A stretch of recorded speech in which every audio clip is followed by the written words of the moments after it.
overreaction. What is overreaction? Essentially, it would be abandoning this forum if I don't win today. But if I were to follow the traditional Indian manner of overreacting, then I'd have to go out and file an FIR against the forum for injustice.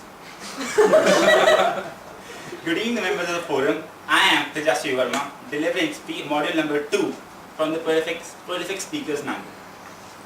I was compelled to speak on this topic when few days ago, India was again brought into limelight by its fellow citizens in one of the most unexpected manners.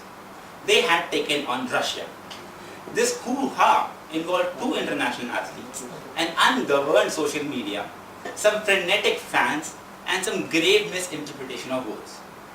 This incident was as stupid and ludicrous as Sajid Khan's Humshakal or Himmat Wala. This made me wonder, what is my nation up to after all? It's because it's very embarrassing, and I'm talking about the movies as well. So the 2 international athletes involved, one being Maria Sharapova from Russia, 5-time Grand Slam champion, who has won over $30 million in prize money. And the second, Sachin Ramesh Tendulkar, a cricket legend from India, who retired from the game last year and has scored the maximum number of runs in the international cricket. Okay. So on 28th June 2014, Maria played in the 3rd round of Wimbledon, and at the centre court in the royal box were Andrew Strauss, Phil Tufnell, Sachin Tendulkar, David Beckham. All these legends had been invited to witness the grace, the marvel, the sheer beauty with which Maria plays. And it's actually a joy for everyone. Maria smashed her opponent in 2 sets, 6-3, 6-0. An amazing match like always. But at the post-match ceremony, things were set to take an unexpected turn.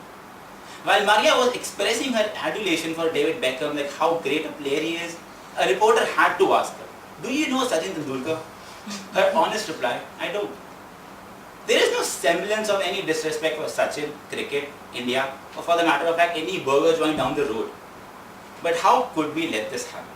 How could we let such an opportunity just walk out?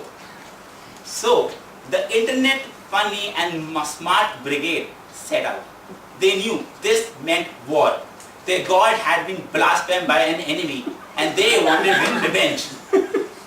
For how could someone who belonged to a nation that does not play cricket, hasn't been to India for long, hasn't been able to interact with anybody, know what their religions are, hasn't spent time watching cricket because she was busy preparing for her own matches, not know Sachin? Absolutely ridiculous, right? So they set out to create one-line tweets on Twitter. They posted meaningless memes on Facebook, updated status every minute because time was crucial. They wanted revenge and they wanted now. So they set out and they were drawing blood with every strike.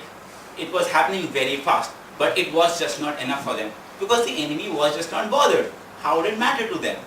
So they decided to infiltrate the enemy's territory.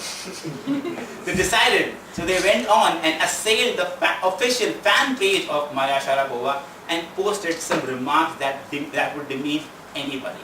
Stupid analogies, any meaningless comments. These were all posted on a wall. It was unpleasant for anybody to witness. In all this commotion, how could media be left far behind? How could they miss this? So with news flashes bearing headlines such as Maria Sharapova reveals she does not know Sachin Tendulkar. Wow, what journalism, I must say. It baffles me. This meaningless essence of existence mixed with a healthy dose of jingoism makes me wonder what is happening. Is this what you want to do?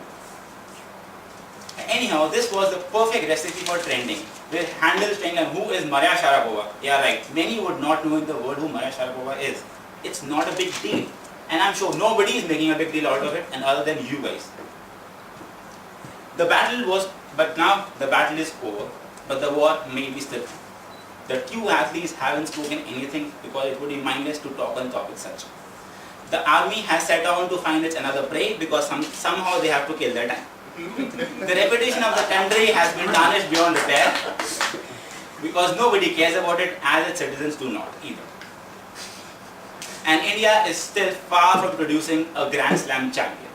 So in all, we have lost. But there is something I still wonder. Is there anything anything in this world other than cricket that we as a nation are so passionate about. Thank you.